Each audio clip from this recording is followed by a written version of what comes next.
Lo que pasa con las cárceles es un tema muy delicado, como yo le decía a Ana Cristina, precisamente por cuenta de lo que estamos viendo en Villavicencio, entre otras cosas, que es uno de los ejemplos.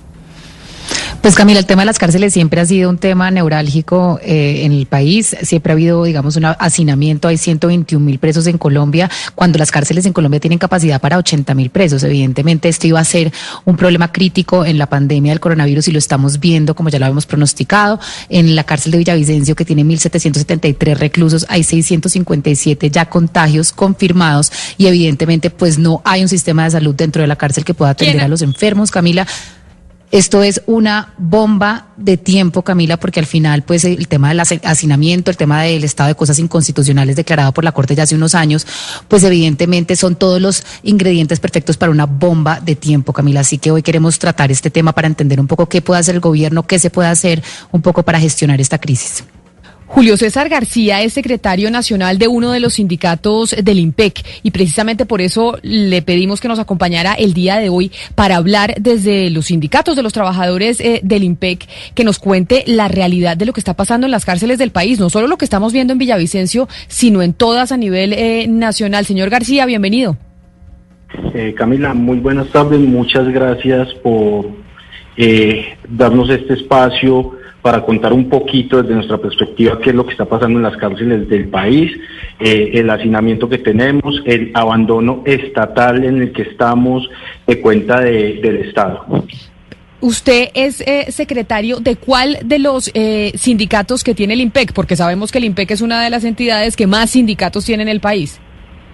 Camila, yo soy el secretario nacional de la Unión de Trabajadores Penitenciarios, sindicato mayoritario del IMPEC. El sindicato más grande del IMPEC. Por eso le pregunto entonces, señor García, lo que está pasando con sabemos que las cárceles han sido un problema y nosotros los hemos venido discutiendo aquí en Mañanas Blue desde hace mucho tiempo, pero con el tema del coronavirus, ¿cuál es el problema que se está presentando? ¿Por qué razón estamos viendo, por ejemplo, que en la cárcel de Villavicencio ya en las últimas pruebas tenían 600 personas contagiadas? Vemos como en La Picota, aquí en Bogotá, algunos de los que dieron positivo fueron contagiados por personas que trasladaron de la cárcel de Villavicencio a Bogotá. Cuéntenos usted qué es lo que está sucediendo. Bueno, Camila, aquí lo que está pasando en las cárceles del país es que, como lo dijeron hace un minuto, pues hace más de 20 años tenemos un estado de cosas inconstitucionales declarado. Y tenemos un hacinamiento que la verdad ya se desbordó. La mayoría de las cárceles del país, se habla de un 40% de hacinamiento, pero en las cárceles más grandes del país, creo que todas superan más del 90% de hacinamiento. Se sabía y nosotros venimos denunciando desde el principio de esta pandemia que si esto nos llegaba a los establecimientos de reclusión, pues esto nos iba a convertir en un caldo de cultivo. En las cárceles del país no tenemos dónde hacer aislamientos preventivos de los internos que resultan contagiados. Y la USPEC nos ha dado la solución de hacer unos aislamientos preventivos, pero entonces colectivos. Y esto pues no para nada sirve para mitigar lo que está pasando en los establecimientos. Y entonces la recomendación que han hecho ustedes desde los sindicatos del IMPEC es ¿cuál? Si la USPEC les ha dado órdenes que ustedes dicen que no sirven para absolutamente nada porque no se logran hacer los aislamientos preventivos que sean eficientes y que la gente y los reclusos no se terminen contagiando, ¿cuál sería entonces la solución? Pues nosotros lo que estamos pidiéndole a la USPEC, que es la que maneja los recursos del IMPEC, esto es muy bueno siempre dejarlo claro, porque siempre dicen que el IMPEC no tiene plata. El IMPEC tiene plata únicamente para pagar las nóminas de nosotros. La USPEC es la que tiene el presupuesto para las cárceles de Colombia. Estamos diciéndoles que por favor nos den los elementos de bioseguridad a nosotros los funcionarios, porque es que la única forma en estos momentos que los internos se pueden contagiar es de cuenta de nosotros, porque nosotros somos los que estamos saliendo y entrando al establecimiento. Los internos en estos momentos desde hace 5 semanas, si no estoy mal, están sin visita. ¿Ustedes qué les responde el USPEC cuando les dicen que les den los elementos de bioseguridad? ¿Por qué no se las han dado? Porque efectivamente, como usted lo menciona, para evitar corrupción en el IMPEC, se creó en su momento la USPEC, que era la que iba precisamente a manejar los recursos de los suministros que se necesitaban para las cárceles. ¿Qué les dicen cuando ustedes piden esos suministros? Ellos en estos momentos están haciendo presencia en los establecimientos, en los ERON donde ya existe el COVID. Los otros ERON, este es el momento donde aún no han hecho la presencia que nosotros estamos esperando y que estamos reclamando.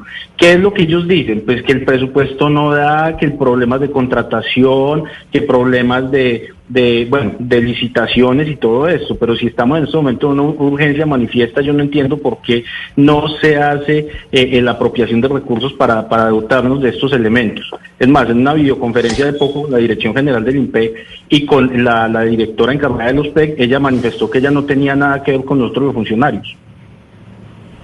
Mire, señor García, lo que estamos viendo también, digamos, por lo que usted nos está contando, es que la solución básicamente es trasladar a presos de una cárcel con COVID a una que no tiene COVID, etcétera, y así están contagiando todas las cárceles del país. ¿Por qué no hay una solución en donde estas personas contagiadas se puedan trasladar de pronto a un centro que no sea penitenciario y se adecúe este centro para que esas personas por lo menos estén en cuarentena y se recuperen ahí? ¿Por qué no se abre un poco más el espectro para tener otras soluciones que no sea mover a presos de cárcel en cárcel? Porque es que esto es una locura verdaderamente. Nosotros también hemos hecho la misma sugerencia a la USPEC, que repito que es la que tiene los recursos, que por favor nos colabore con esto, que adecúen sitios, no sé, hoteles, clínicas, alguna cosa, pero el gran problema también es que como es un caso particular y pues los sistemas de seguridad también de estos sitios donde van a llegar los internos, pues también me imagino que es preocupación para el Estado, pero la verdad pues sí creo yo que la solución para este problema si es que adecúen unos sitios diferentes, porque es que, por ejemplo, yo hago parte de la cárcel de Manizales y si me dicen que me van a enviar internos o privados de la libertad en estos momentos de Villavicencio, pues la preocupación va a ser muy grande también, porque si aquí todavía no entramos y nos dicen que nos van a enviar personal privado de la libertad, ya que de pronto puede traer el contagio, nosotros también qué podemos hacer aquí como trabajadores. O sea, es que es una preocupación muy grande y desde el principio se dijo que iba a ser un caldo de cultivo los establecimientos penitenciarios del país.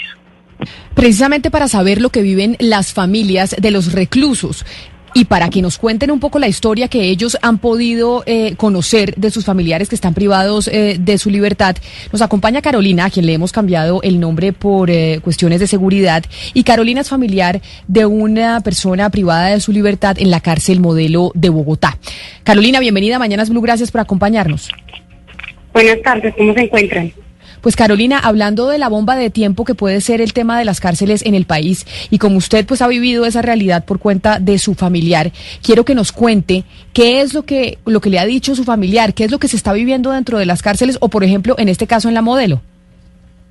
Pues sinceramente nosotros por el momento pues tenemos muy poca comunicación con ellos. Lo que nos indican es pues que ha bajado mucho la cuestión de la comida, ya no les están dando la misma ración de antes, tras de que antes les daban poquita comida y en unas condiciones que no son las perfectas, ahorita ya les están dando mucho menos. Lo segundo es que los tienen durmiendo igual que antes en los pasillos, ellos no saben quién tiene el virus, quién no, porque a ellos no les dan información allá adentro, no les están dando pues los tapabocas, los guantes, que es pues ahorita lo que uno más necesita. Entonces pues ellos también están asustados. Claro, Carolina, nosotros ayer hablábamos que en muchos centros penitenciarios ni siquiera existe la facilidad de poder lavarse las manos con agua y jabón las veces necesarias, que son las que recomienda la Organización Mundial de la Salud y que es lo que nos han dicho. Sobre ese paso básico, que es una de las medidas para prevenir el contagio con el virus, ¿qué le ha contado a su familiar que pasa dentro de la cárcel? Pues sí, lo que tú dices es verdad, allá hay 3 baños, yo he ido a visitar a mi hermano unas ocasiones, hay 3 baños para todo prácticamente el pasillo, en el pasillo más o menos te digo son 25 o más presos, pues los que yo medio he visto el día de la visita, allá hay fila para entrar porque sinceramente no se puede, no hay como lavarse las manos, no les están dando jabón, gel antibacterial, nada de eso les están brindando. Y pues nosotros estamos también angustiados porque seguramente los que tenían una condena baja iban a salir, pero ni a eso, entonces no sabemos nosotros qué hacer desde acá afuera, porque se ha llamado, hemos buscado pues los juzgados, todo, y la respuesta es que no están atendiendo. Pues precisamente sobre estas realidades que estamos escuchando desde el sindicato del INPEC, con aquellos que trabajan en las cárceles de Colombia y las preocupaciones que tienen, y lo que nos cuenta Carolina, que es familiar de un recluso en la cárcel Modelo de Bogotá, es que queremos hablar con el exministro de Justicia, Yesid Reyes, que tiene varias condiciones. No solo es penalista el exministro de Justicia, sino que también tiene conocimiento del tema de cárceles y de procesos de excarcelamiento, porque eso lo propuso cuando estaba siendo jefe de la cartera de Justicia en el gobierno de Juan Manuel Santos. Exministro Yesid Reyes, bienvenido a Mañanas Blue, gracias por acompañarnos. Buenas tardes, muchísimas gracias por la invitación. Exministro, con usted podemos hablar de todo este tema precisamente por la experiencia que tiene. Yo le pregunto, el decreto que emitió el gobierno nacional para la excarcelación de algunos reclusos y así alivianar la situación en las cárceles de Colombia, ¿usted cree que es suficiente para solucionar el problema de este momento del coronavirus, de la coyuntura que estamos viviendo hoy? No, evidentemente no es suficiente, y eso se veía desde el comienzo. Las primeras propuestas del gobierno apuntaban a que podían conseguir una excarcelación de aproximadamente 10.000 personas. Luego, con las objeciones que se le hicieron al proyecto de ley, particularmente por parte de la Fiscalía, bajaron esas pretensiones a 4.000 personas que podrían resultar beneficiadas.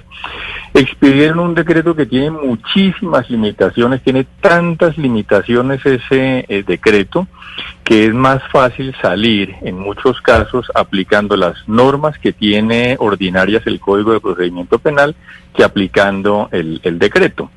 Y los primeros resultados que se han mostrado con la aplicación del decreto dan a entender que efectivamente no se consiguió el propósito que se buscaba. Las cifras que mencionaban la prensa ayer hablaban de que salieron 4.521 presos de las cárceles el año pasado, pero de esos solamente 207 lo hicieron gracias al decreto de excarcelación. Entonces, si bien es verdad que en este último mes el hacinamiento de las cárceles bajó casi en un 6%, la disminución de ese hacinamiento no se ha debido a la aplicación del decreto, sino a las causales normales de excarcelación de los presos. Entonces, evidentemente, el decreto fue una medida tardía que tomó el gobierno y fue demasiado restringido, lo que en la práctica ha mostrado su ineficiencia. Pero entonces, ¿qué sería lo que debería haber hecho el gobierno nacional, en su experiencia, como penalista, pero además como exministro de Justicia, doctor Reyes? Mire, lo primero en todo caso que tenían que haber hecho una vez empezaron a haber noticias de focos de coronavirus en algunas cárceles como la de Villavicencio, era haber puesto en práctica la toma de muestras en esa cárcel para identificar rápidamente quiénes de las personas internas, el personal administrativo y el personal de vigilancia podía estar contagiado y proceder a aislarlos. En la medida en que esas pruebas se han recopilado con muchísima lentitud, es cada vez más alto el número de contagiados, no solamente en Villavicencio, sino en todo el país, y va a ser mucho más difícil controlarla. Segundo, muchísimas de esas personas que están en las cárceles lo están en una medida de aseguramiento que es detención preventiva. Y lo que ha mostrado la práctica es que muchas de esas medidas de aseguramiento que consisten en detención en cárceles, en centros de reclusión, son innecesarias frente a la posibilidad de sustituir esas medidas de aseguramiento por otras. Entonces, el gobierno había podido o hacer un decreto mucho más amplio del que finalmente hizo, o la Fiscalía habría podido, que hubiera sido muchísimo más rápido, ordenar revisar oficiosamente todas las medidas de aseguramiento que se han impuesto a solicitud de la Fiscalía y pedir la misma Fiscalía oficiosamente el cambio de las medidas de aseguramiento que consideren que son innecesarias. Eso hubiera permitido... Doctor, lo cierto... Sí, lo cierto es que usted ahorita mencionaba a la Fiscalía y al Gobierno, y el Gobierno tenía redactado un decreto mucho más garantista hasta que el fiscal, el señor Barbosa, salió a decir que la criminalidad era mucho más peligrosa que la pandemia, y terminó siendo un decreto mucho más restrictivo. Esta máxima de que la criminalidad es más peligrosa que la pandemia parece ser lo que los está guiando, y por eso, según el señor García, no les permiten trasladar a presos a lugares que no sean penitenciarios. ¿Usted por qué cree que el Gobierno piensa así? ¿Usted cree que la criminalidad es más peligrosa que la pandemia y por eso es que no hemos podido tener una solución a esta crisis? Pues lo que muestra la práctica es que muchísimas de las personas, un porcentaje bastante grande de las personas que son detenidas preventivamente en cárceles, cuando termina el proceso resultan absueltas y resultan demandando al Estado. Y esas cifras lo que muestran es que hay demasiado apresuramiento en la toma de la decisión de mandar a prisión preventivamente a las personas, o dicho en los términos que lo mencionó el fiscal. Lo que la práctica está mostrando es que muchas de las personas que van detenidas preventivamente a cárceles no necesitaban ir a la cárcel, que podían haber estado cobijados por una medida de aseguramiento distinta de la prisión. Incluso hace un par de días el fiscal terminó reconociéndolo tácitamente cuando dijo que iba a expedir una directiva dentro de la Fiscalía para que la detención preventiva solamente se aplicara en casos excepcionales. Pues resulta que la directiva no hace falta. Hay una ley que dice exactamente eso, que la medida de aseguramiento de detención preventiva tiene que ser excepcional, que el fiscal debe demostrarle a un juez que las otras 11 medidas de aseguramiento que tiene el Código de Procedimiento Penal son insuficientes para garantizar la comparecencia de una persona a juicio, y cuando demuestre todo eso, es decir, solo excepcionalmente, se puede aplicar la detención preventiva. Entonces es verdad lo que usted dice, el fiscal insistió mucho en reducir el campo de acción del decreto, eso lo volvió ineficiente, pero el mismo fiscal tenía la posibilidad, y la sigue teniendo en sus manos, de hacer revisar oficiosamente las medidas de aseguramiento de detención preventiva que se han impuesto para reducir por la vía ordinaria, sin necesidad de acudir al decreto, el hacinamiento carcelario. Permítame, exministro Yesid Reyes, porque para saber y conocer la realidad de lo que viven los privados de su libertad en las cárceles de Colombia, estamos precisamente en comunicación con Camilo, a quien también le hemos cambiado el nombre por seguridad, que está en la cárcel La Picota en Bogotá. Camilo, ¿me escucha? Sí, señora. Camilo, bienvenido a Mañanas Blue, y queremos hablar con usted, que precisamente está dentro de La Picota en Bogotá, para que nos narre un poco la situación que están viviendo en este momento en esa cárcel de la ciudad. Sí, buenos días para toda la audiencia.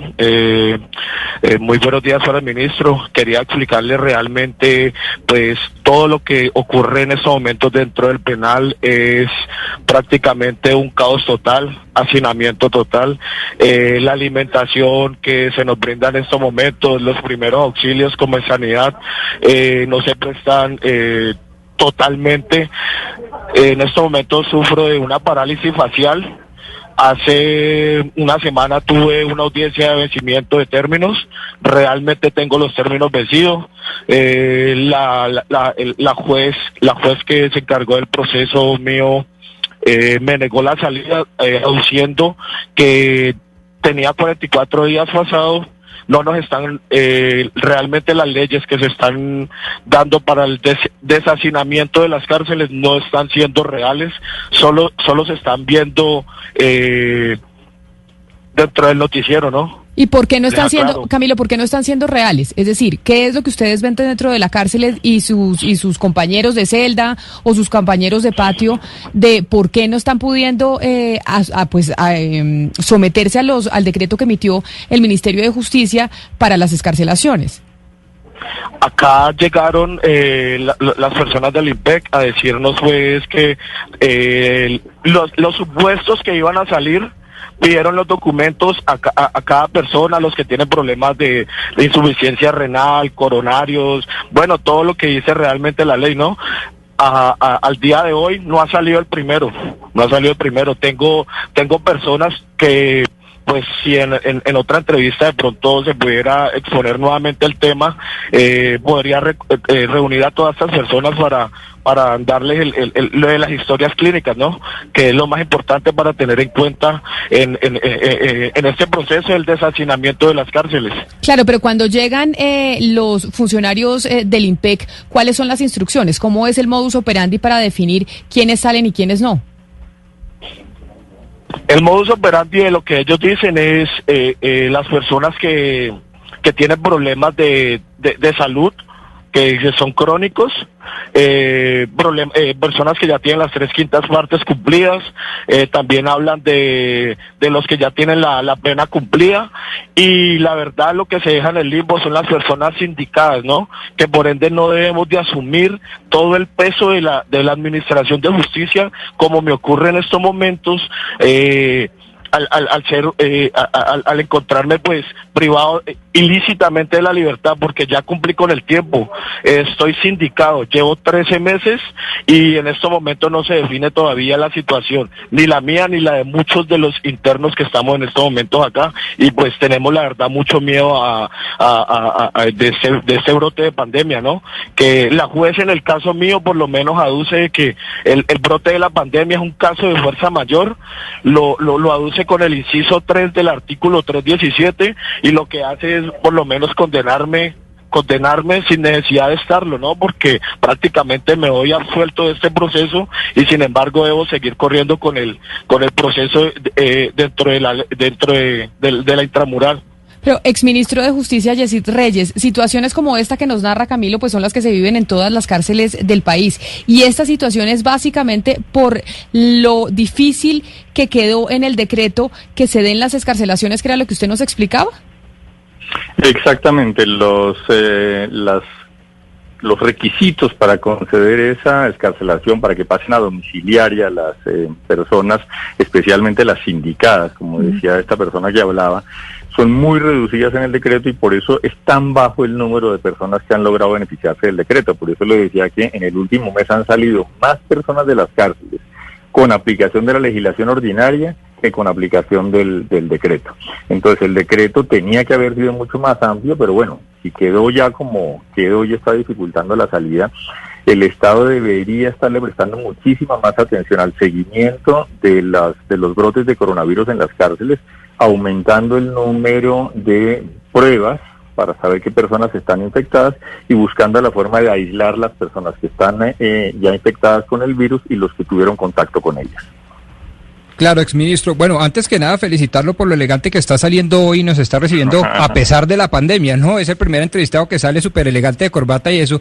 Pero más allá de eso, quería preguntarle para que me saque de una paradoja ciertamente como insalvable, porque percibo en el ambiente que por un lado estamos haciendo una cantidad de esfuerzos para sacar a gente de la cárcel precisamente por el hacinamiento y evitar las aglomeraciones insanas que pues no se pueden presentar nunca y mucho menos en esta época, pero por el otro lado, a través de las medidas policivas de toque de queda, de ley seca, etcétera, pues una cantidad de autoridades locales están tratando de meter a gente a la cárcel, porque si no, pues la ley se convierte en una especie de hazme reír, en donde yo saco un toque de queda, pero si no mando a esta gente a la cárcel, pues no sirve de nada.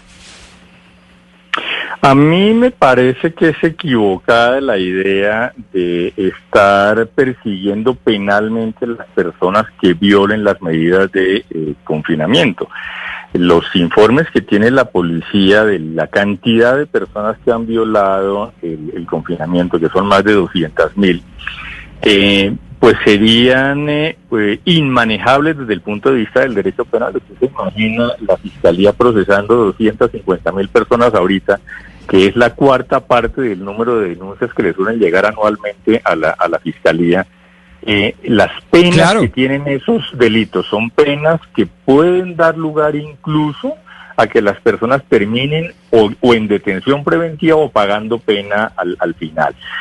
Si tenemos 120,000 personas en las cárceles en condición ya de hacinamiento, si a eso le va a sumar usted un montón de personas por el incumplimiento de esas medidas, pues el tema va a ser absolutamente inmanejable desde el punto de vista de prisiones. Entonces, pero eso lo que lleva es a que tenemos que dejar la idea de que todos los problemas que tenemos en la sociedad se resuelven con el derecho penal y encerrando a la gente en las cárceles.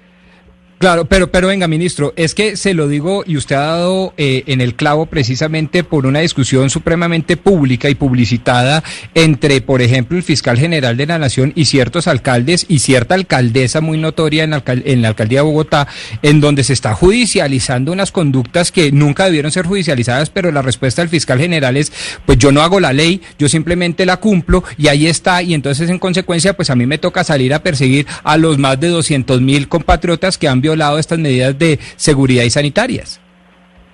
Primero, no creo que la Fiscalía haya abierto 238.000 investigaciones penales. De hecho, el último dato que vi que dio el fiscal es muy inferior a eso.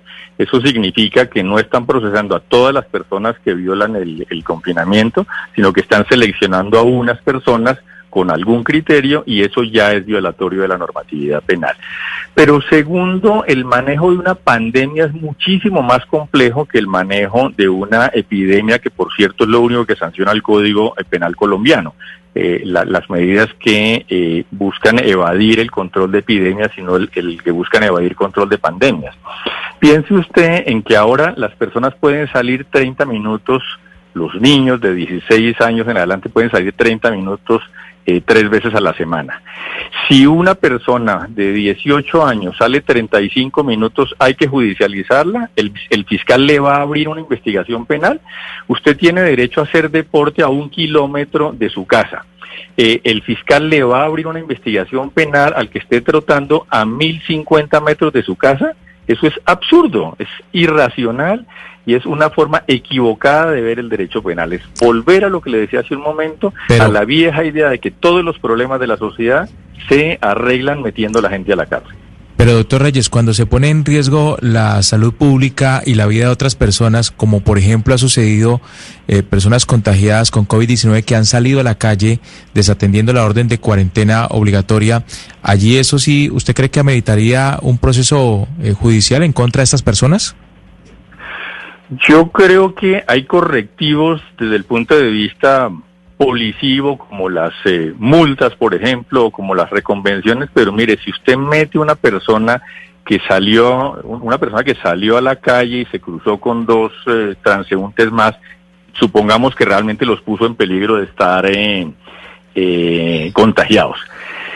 Usted toma a esa persona y la ingresa en un centro penitenciario donde hay 1.000 personas y está poniendo en riesgo 1.000 personas. Entonces el que está propagando el virus, el que está poniendo en peligro más personas es el fiscal o el juez que está llevando a una persona a una cárcel donde tiene la capacidad de contagiar mucha más gente.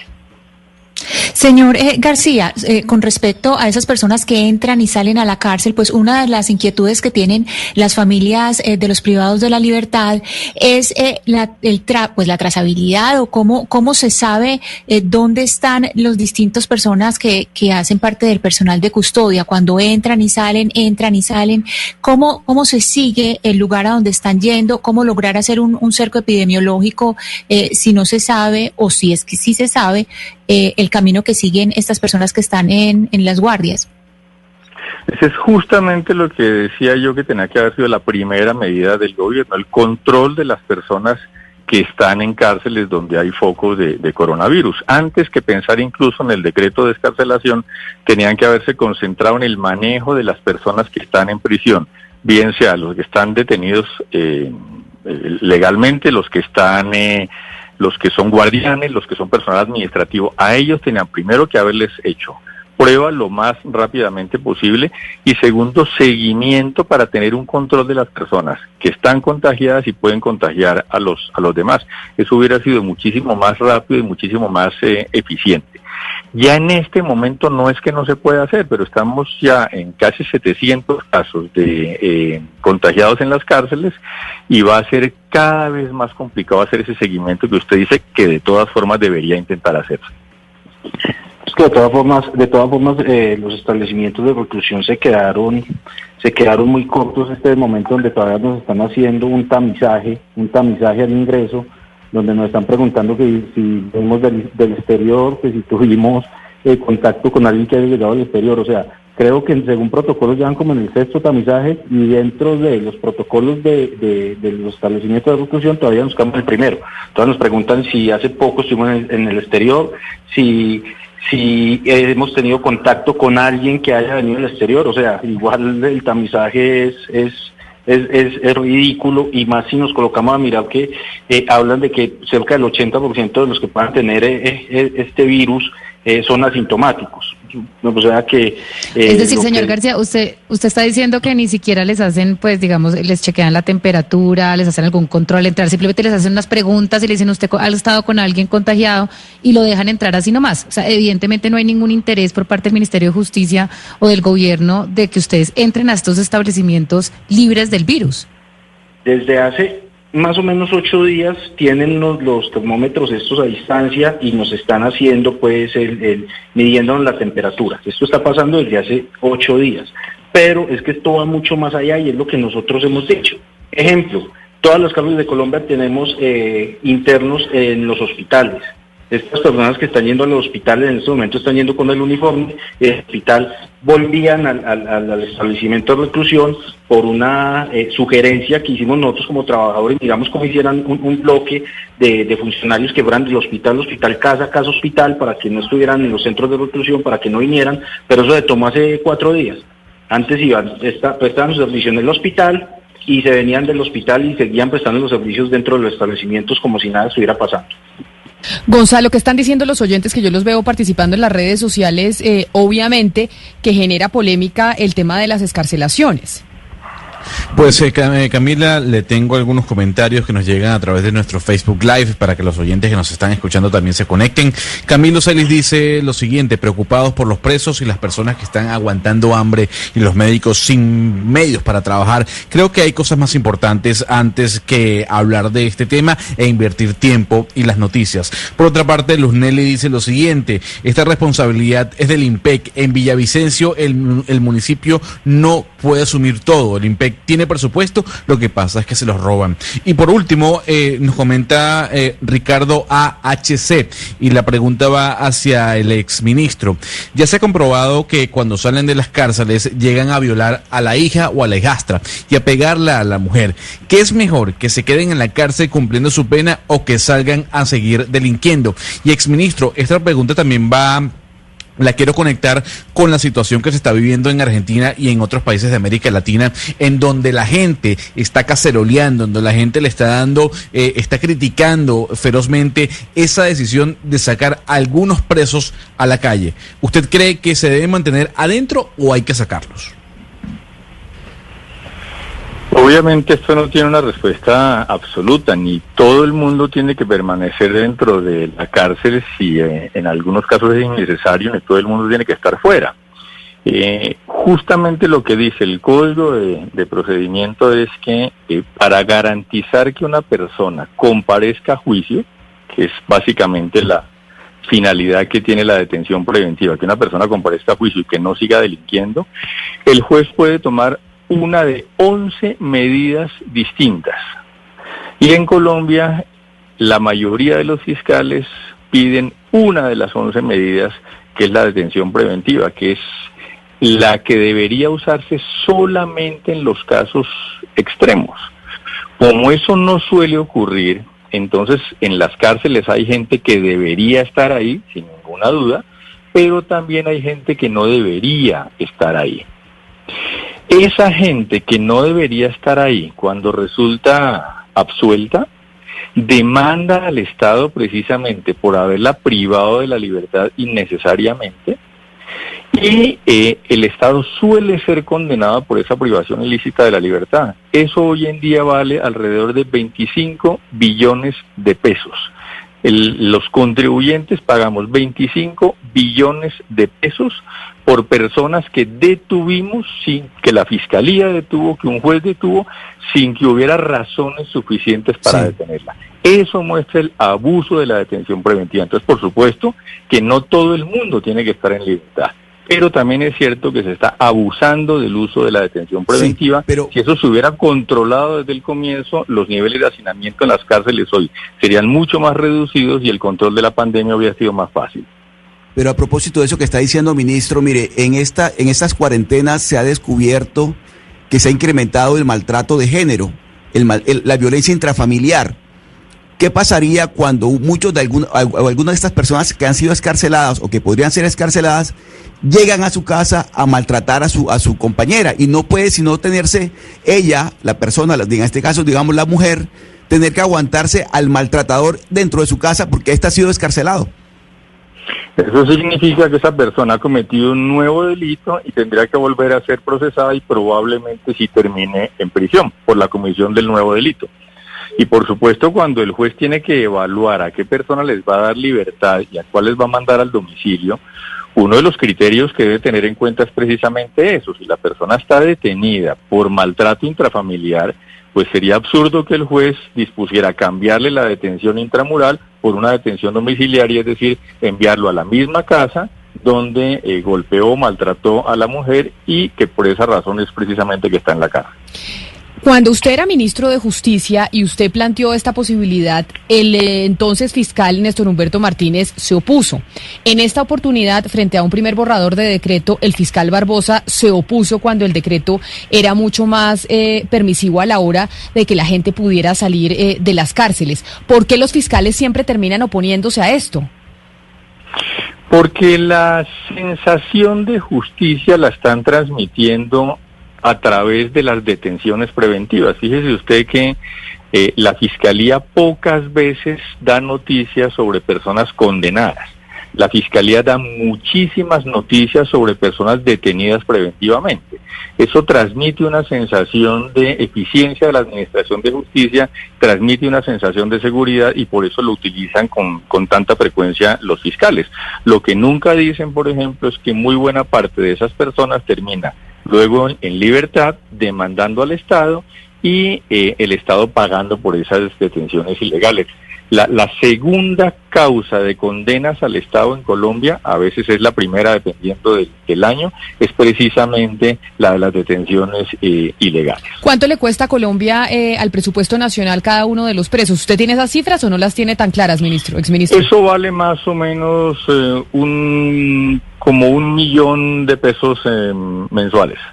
21 millones de pesos está en estos momentos el año, Camila. Es decir, cada persona privada de la libertad le cuesta al Estado colombiano 21 millones de pesos. 21 millones de pesos le cuesta al Estado colombiano un año de detención. Camila, y ahí tenga la cifra que son 121.670 privados de la libertad en Colombia, cuando hay cupo para 80.763 personas.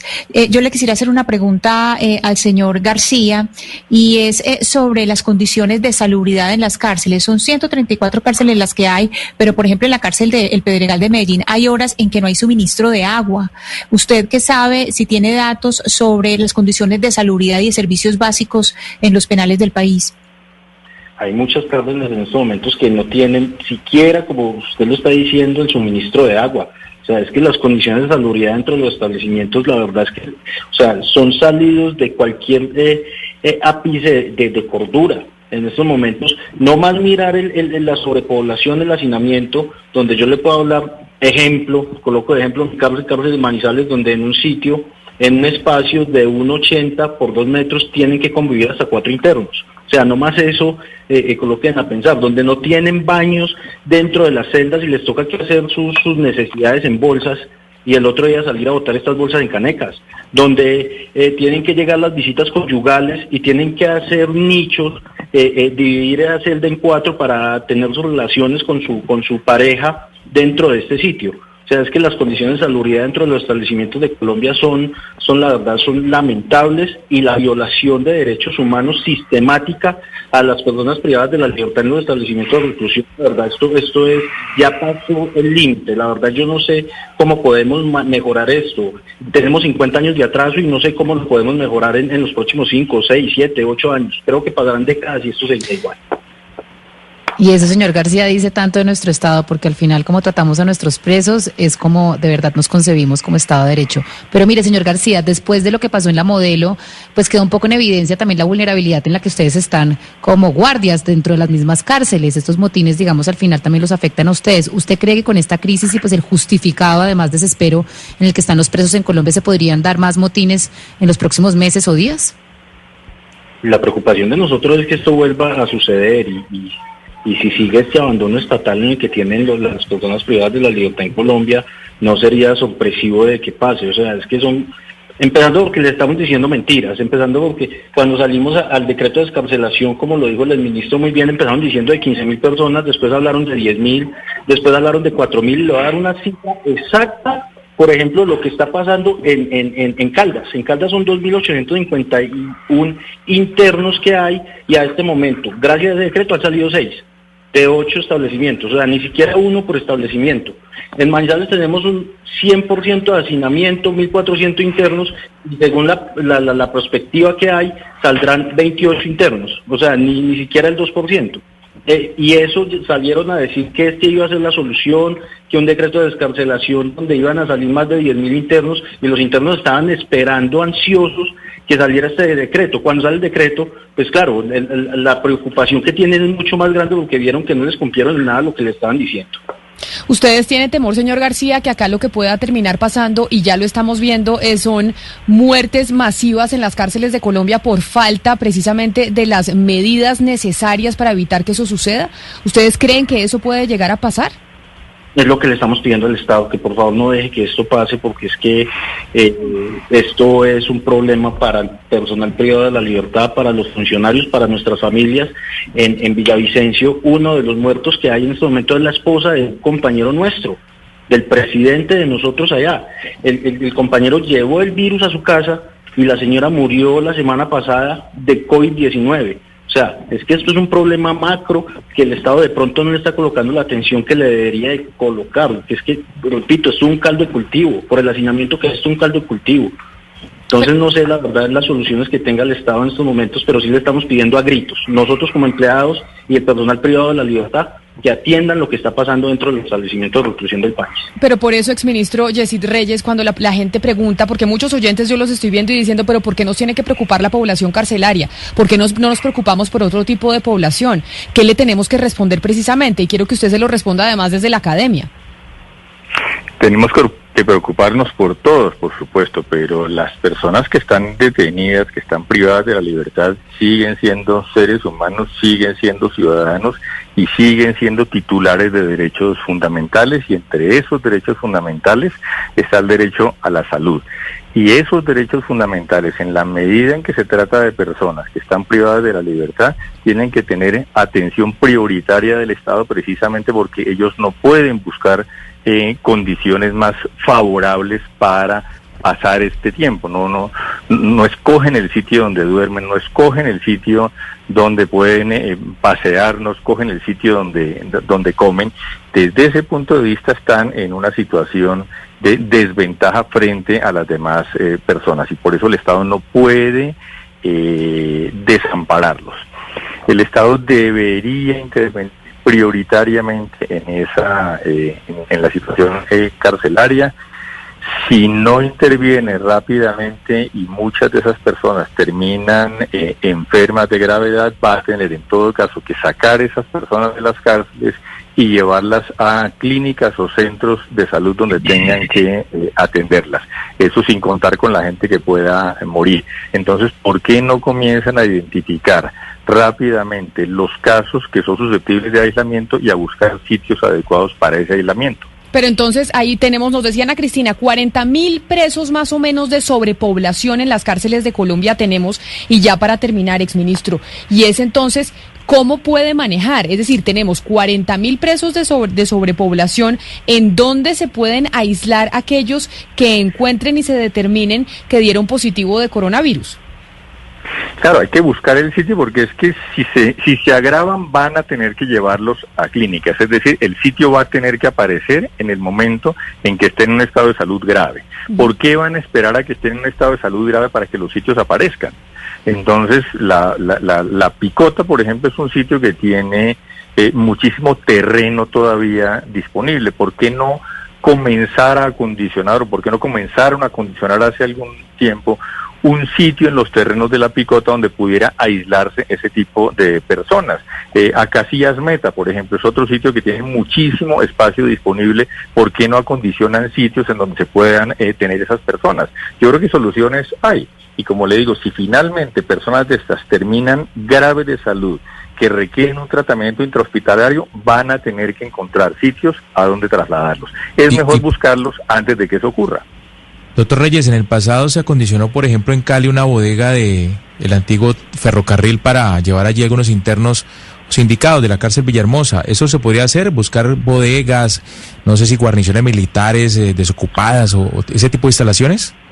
Sí, pero incluso aprovechar instalaciones que ya tienen vigilancia, como los predios de la Picota o la misma cárcel de Acacias, pero también, como dice usted, guarniciones militares eventualmente. Pues es un llamado que se le hace a las autoridades, sobre todo al Ministerio de Justicia, porque sí, esto de las cárceles puede ser una bomba de tiempo, además porque dicen los expertos en coronavirus que cuando el virus, y usted convive con el virus en sitios muy encerrados, por eso la población médica está tan en riesgo, esto mismo puede pasar con la población carcelaria, el virus puede ser mucho más letal. Por eso, exministro de Justicia, Yesid Reyes, gracias por habernos atendido, por haber hablado con nosotros y habernos explicado un poco esto de la situación carcelaria y qué se puede hacer en el país en medio de la pandemia. Mil gracias. Muchas gracias a ustedes, Camila, y a todo el equipo, y a los oyentes. Claro que sí. Julio César García, secretario precisamente nacional del sindicato del IMPEC, del más grande, gracias por haber estado con nosotros y por habernos explicado la situación, para hacer un llamado precisamente al Ministerio de Justicia y concientizar que esto de las cárceles puede ser una bomba de tiempo que no solo afecta a los reclusos, sino también a gente que está afuera, porque los dragoneantes del IMPEC tienen sus familias, salen y se van para sus casas y pueden llevar el virus fuera de las cárceles. Camila, a usted y a su equipo de trabajo, muchas gracias, muy amable por darnos la oportunidad de expresar esto que está pasando, por contarle de verdad a la opinión pública qué es lo que está pasando dentro del IMPEC, y más que todo explicar que el IMPEC y los PEC son dos cosas muy diferentes. El IMPEC somos nosotros como funcionarios, los PEC es la que tiene que hacer las inversiones, que es la que está en deuda en estos momentos con la población privada de la libertad. Claro que sí, muy claro quedó. Señor García, gracias por habernos atendido. Y Ana Cristina, como empezamos, y es, si no se le para bolas a esto de las cárceles, es que podríamos terminar viendo muchos muertos por cuenta de coronavirus en las cárceles del país. Y eso al final, lo quieran o no, con demandas y demás, pues va a terminar afectando al Estado y al gobierno como tal, porque les terminarán echando la culpa. Se me volvió a ir Ana Cristina, al principio se me fue y al final se me volvió a ir. Pues eso, es la bomba de tiempo que está viviendo las cárceles del país, entre otras. Así llegamos nosotros al final de Mañanas Blue, cuando Colombia está al aire. A ustedes gracias por habernos acompañado, por haber participado, por sus preguntas, por sus críticas y comentarios. Ya saben que nos encontramos siempre a las 10:30 de la mañana, aquí en Blue Radio. Quédense con Meridiano Blue, que viene con más noticias de Colombia y el mundo.